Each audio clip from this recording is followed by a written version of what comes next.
नमस्कार. हा देश आपला महाराष्ट्र राज्य हे कृषीप्रधान राज्य, कृषीप्रधान देशात आपण भारतात मोडतो. या कृषीप्रधान देशातला शेतकरी समृद्ध व्हावा, त्याला स्वतःच्या पायावरती उभं राहता यावं, त्यांनी पिकवलेल्या प्रत्येक पिकाला हमीभाव मिळावा, एवढीच काही त्याची माफक अपेक्षा असते. परंतु या राज्यातला शेतकरी असेल, या देशातला शेतकरी असेल, हा नेहमीच आत्महत्याग्रस्त असतो. कारण उरावर घेतलेलं कर्ज तर न फिटणं, बँकांनी हॅरेस करणं किंवा या सगळ्या गोष्टींमधून आणि एकूणच त्यांनी पिकवलेल्या मालाला योग्य भाव न मिळाल्यामुळं त्याच्यावरती ओढावलेली ती एकूण परिस्थिती, या सगळ्या भानगडींमधून महाराष्ट्रातला शेतकरी हा नेहमीच पिचाटलेला असतो. नेहमीच तो हा अ, सगळ्या गोष्टींमधून जात असतो. पण प्रत्येक वेळीस तो उभा राहतो. त्याला उभा राहतो, त्याच्या उभा राहण्यापाठीमागे कारण असतं, ते म्हणजे सरकार. परंतु आता जे महायुतीचं सरकार आलेले नाही, इतकं निगरगट्ट सरकार महायुतीचं आहे आणि ते शेतकऱ्यांच्याच सुरुवातीला मुळावरती ओतलं.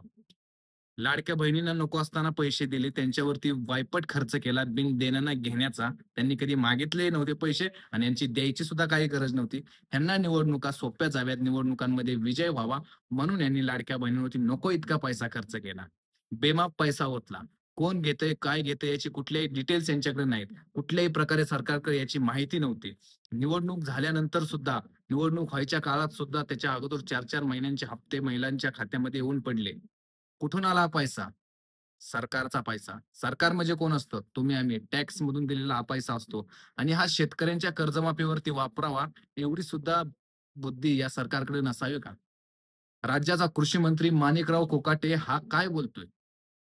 आता या कृषी मंत्र्याशी आवाजावर तरी कुठल्या भाषेत बोलायचं आणि का बोलायचं?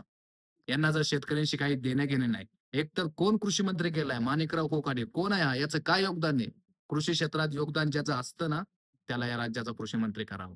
ज्याला शेतीतलं माहिती असतं, ज्याला पिकांबद्दल माहिती असतं, ज्याला शेतकऱ्यांबद्दल जिव्हाळा असतो, हा माणिकराव कोकाटे द्राक्ष उत्पादकांच्या बांधावरती गेला आणि तिथे जाऊन काय म्हणतोय?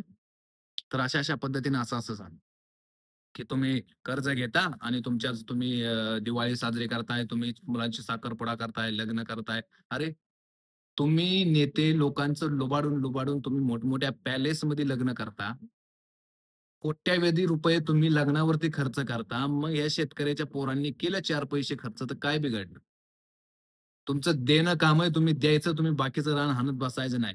आणि इतकं अत्यंत असंवेदनशील वक्तव्य माणिकराव कोकाटे यांनी केलं. जे महाराष्ट्र राज्याचे कृषी मंत्री आहेत. महाराष्ट्राचं सगळ्यात मोठं दुर्भाग्य आहे, की महाराष्ट्र राज्याचा कृषी मंत्री हा असा आहे. पहिला धनंजय मुंडे. त्यांनी सुद्धा तेच केलं. कृषी घातकात अनेक घोटाळे म्हणजे ह्यांना इतकं हे काय करतात ना निवडणुकांमध्ये चिक्कार पैसा ओततात आणि मग कसा पैसा काढणार निघेल याचा प्रयत्न करतायत. तो काय माणिकराव कोकाटे काय म्हणतात ते सध्या महाराष्ट्राचे कृषी मंत्री आहेत आणि ते अजित पवार गटाचे आहेत, राष्ट्रवादीचे आहेत. भाजपनी काय केले ही सगळी जी पाळलीत ना ही ह्याच्यामुळे भाजपला इतका त्रास होणार आहे ना येत्या काळामध्ये. इथला महाराष्ट्रातला शेतकरी गेल्या वर्षी तरी तुम्हाला लोकसभेला कमीत कमी 17 जागा तरी दिल्या. ह्यावेळेस तुम्हाला 10 जागाच्या आतच नाही या शेतकऱ्यांनी घेऊन आला तर म्हणेल ते ऐका. ज्या शेतकऱ्यांच्या जीवावरती निवडून येतात, ज्यांच्या अहो महाराष्ट्रातला बऱ्यापैकी वर्ग शेतकरीच आहे ना. त्यांचं कर्जमाफी तर लांबच राहिलं. कर्जमाफी न देता तुम्ही जर असे अकलेचे तारे तोडत असाल, तर हे अत्यंत चुकीचं आहे. या माणिकराव कोकाटेंच्या विरोधामध्ये महाराष्ट्रातला प्रत्येक शेतकरी, इतका शेतकरी त्यांच्यावरती तुटून पडलेला आहे, की ह्यांनी हे असा नालायकपणा केलाच कसा? आणि सफाई देताना म्हणतो, की तो माझा मित्र आहे. अरे तू कृषी मंत्री आहे बाबा. महाराष्ट्र राज्याचा कृषी मंत्री आहे. बांधावरती गेल्यानंतर शेतकऱ्यासमोर मीडियाचा गराडा आहे. तिथं अशी वक्तव्य करता. तिथं कुठनं मैत्रीण, मित्र तुमचा आला आणि चेष्टा आणि मस्करी आहे. राज्याचा कृषी मंत्री अशी चेष्टा करतो? ती गोष्ट छोटी डोंगरा एवढी पिक्चर तुम्ही पाहिला असेल. त्याच्यामधल्या कृषी मंत्र्याच्या बाबतीत जे केलं होतं ना, तेच याच्या बाबतीत केलं पाहिजे.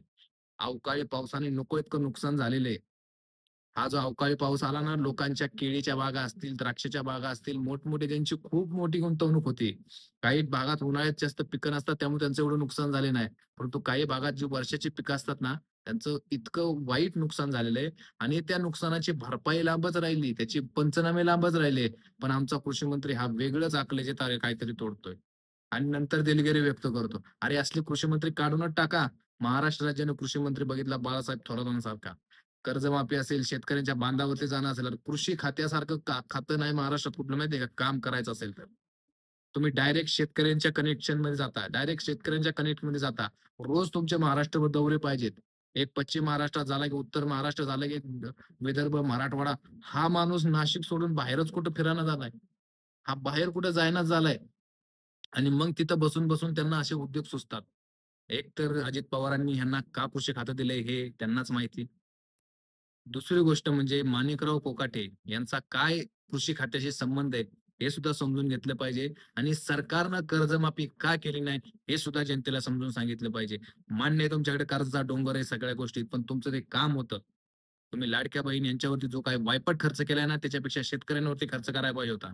कारण शेतकऱ्यांची कर्जमाफी जर झाली नाही, तर त्यांच्याच बायकांना पैसे देऊन काय उपयोग आहे? त्याच्यात अटी वगैरे भानगडी बऱ्याच गोष्टी येतात आणि या सगळ्या गोष्टींमधून एक मात्र क्लिअर होतं, की त्या ठिकाणी असंवेदनशील कृषी मंत्री असल्यामुळं महाराष्ट्रातला शेतकरी हा किती नाराज झालेला आहे आणि किती नाराजी ओढवून घेतलेली या महायुती सरकारनं, हे येत्या काळातच कळेल. पण महाराष्ट्राच्या मुख्यमंत्र्यांनी यांना तंबी द्यावी, नाहीतर यांचे राजीनामे काढून घ्यावे आणि चांगला होत करू असा, भला तो फर्स्ट टाईम का आमदार असाना, पण त्याच्यात करण्याची हिंमत असेल, तर त्याला महाराष्ट्राचं कृषी मंत्री करावं एवढीच इच्छा. धन्यवाद. जय हिंद, जय महाराष्ट्र.